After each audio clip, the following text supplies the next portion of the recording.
learning about the diversity of Indonesian cuisine. Good morning everyone, my name is Alinda Estalia Sinaga from class 63.2A.01 with student ID 632509696. Today, I want to talk about something that I personally love. Indonesian food. Indonesia has more than 17,000 islands and over 300 ethnic groups. And just like its people and culture, Indonesian cuisine is incredibly diverse. Every region has its own unique dishes, its own spices, and its own way of cooking. Let me highlight a few examples. From Sumatra, we have rendang, a slow-cooked beef dish with coconut milk and rich spices. It has even been recognized internationally as one of the most delicious foods in the world. From Java, there is gudeg from Yogyakarta. Made from young jackfruit cooked in coconut milk and palm sugar, it's sweet, soft, and very comforting. And from Bali, we have babi goreng, a well-roasted pig seasoned with turmeric and traditional spices, usually served during special occasions. So why is Indonesian cuisine so diverse?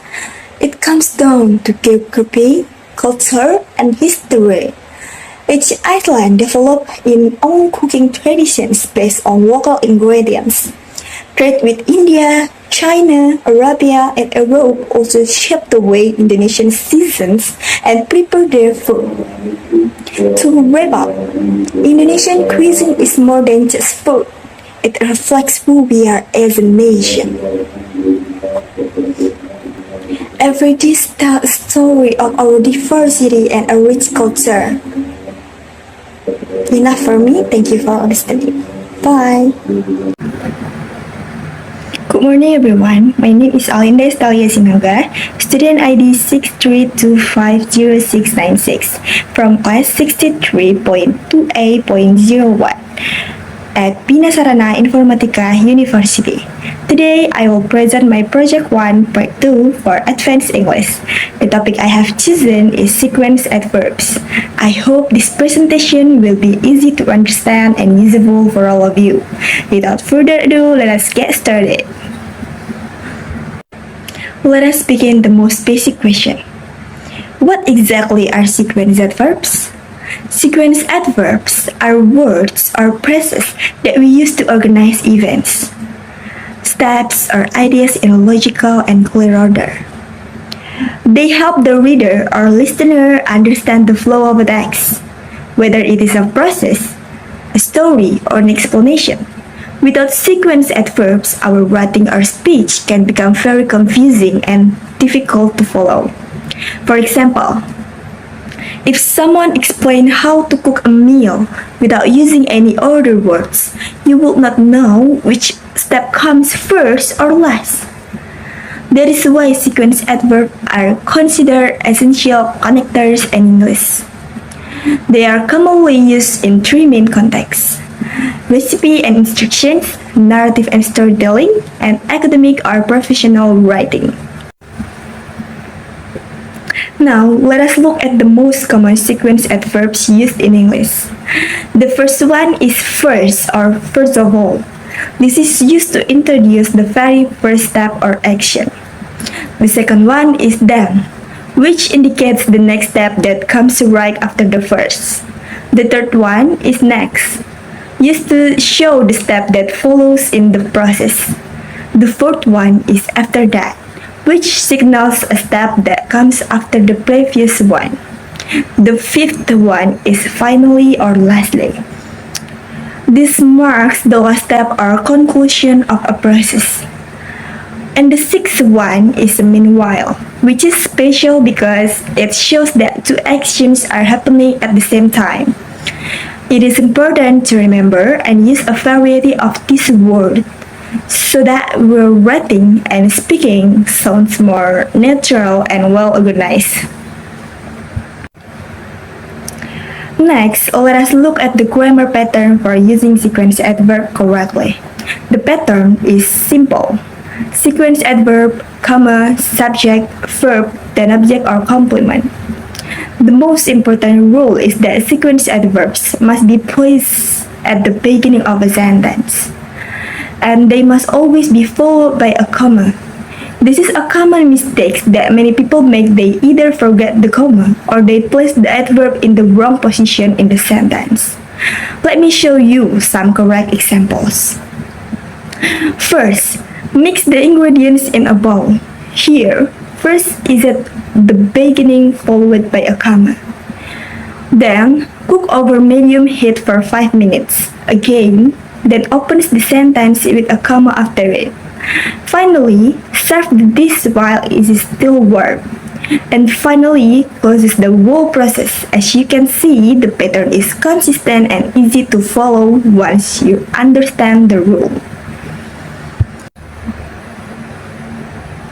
Now, let us see how sequence adverbs are applied in a real life, specifically in a recipe and cooking instructions. This example comes from our course material in Meeting 4. It is a recipe for peanut butter and banana toast. Listen carefully to how the sequence adverbs guide each step. First, mix the peanut butter and banana together. We start by preparing the filling. Then, toast the slice of bread. Next, we prepare the bread. Next, spread the mixture on the toast. Now, we combine both. After that, put the sandwich in a pan with butter. We move on to cooking. Finally, fry the sandwich until it is brown on both sides. And this is a last step. Notice how each step becomes very clear and easy to follow because of the sequence adverbs. This is exactly why they are so important in a recipe and a instruction. Sequence adverbs are not only used in a recipe, they are also very common in narrative writing, which is when we retell past events or tell a story in a correct order. Here is a short story as an example. First, I wake up early in the morning and prepare my things. This tells us what happened at the very beginning of the day. Then, I had breakfast with my family. The next event is breakfast. Next, I look the bus to the university. After breakfast, I traveled to campus. After that, I attended all of my classes for the day. They become the main activity of the day. Finally, I come home and finish my assessment. And the day ended with studying.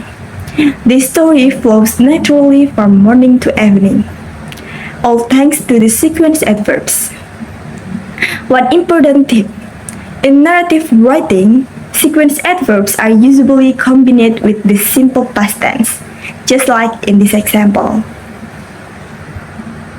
Now, I would like to talk about some common mistakes that we should avoid when using sequence adverbs. On the do side, always place the sequence adverb at the beginning of the sentence. Always follow with a comma. Use a variety of different sequence adverbs and do not repeat the same one in every sentence. And when writing instructions, combine the sequence adverb with an imperative verb such as mix, add, or cook. On the don't side, do not place the adverb in the middle of a sentence. That is grammatically incorrect. Do not forget the comma after the adverb. Do not repeat the same adverb again and again. It sounds unnatural and boring. And do not skip any steps. Always keep the logical order of your sequence. It is also very important to understand that not all adverbs are the same. There are different types of adverbs, and each one serves a different purpose. Sequence adverbs such as first, then, next, after that, and finally are specifically used to order steps or events time. They answer the question, in what order does this happen? Frequency adverbs, such as always, often, sometimes, and never, are used to show how often some things happen. Manner adverbs, such as quickly, carefully, and loudly, describe how something is done. And time-made verbs, such as yesterday, now, soon, and later, tells us when something happens. So, when you are writing or speaking, make sure you choose the right type of it verb for your purpose. If you want to explain a process step by step, use sequence adverbs, not frequency or manner adverbs. Now, let us do a short practice exercise together. On the screen, you can see 5 jumbled sentences about cooking pasta. They are not in the correct order. Your task is to arrange them using the correct sequence adverbs. First, then, next, after that, and finally. The 5 sentences are: number 1, boil the water in a pot. Number 2, add salt and pasta into the boiling water. Number 3, prepare all the ingredients on the kitchen counter. Number 4, drain the pasta and serve with your favorite sauce. Number 5, wait 10 minutes until the pasta is fully cooked. Please take a moment to think about the correct order before we look at the answer on the next slide. Now let us check the correct answer together. The correct order using sequence adverb is as follows. First, prepare all the ingredients on the kitchen counter. We always start by getting everything ready. Then, boil the water in a pot. Next, we heat up the water. Next, add salt and pasta into the boiling water. Now, we put the pasta in. After that, wait 10 minutes until the pasta is fully cooked. We need to be patient and wait. Finally, drain the pasta and serve with your favorite sauce. And the last step is to plate and serve it.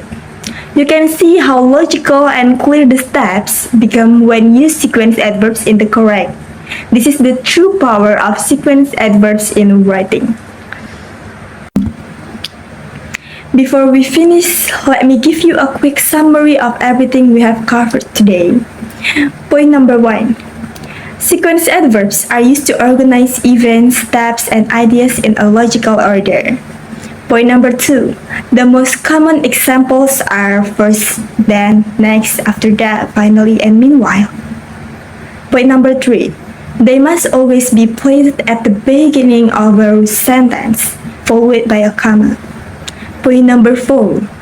They are used in many contexts, including recipe, instructions, narrative, and academic writing. And point number 5. Always use a variety of sequence adverbs and avoid repeating at the same one in every sentence. These 5 key points are most important things to remember about sequence adverbs. And that brings us to the end of my presentation today. We have learned that sequence adverbs are powerful tools and help us communicate clearly, logically, and effectively. Whether we are explaining a recipe, telling a story, or writing an academic text, sequence adverbs make our language more organized and easier to understand. I hope this presentation has been useful and informative for all of you. Thank you so much for watching. I hope you all have a wonderful day. Goodbye.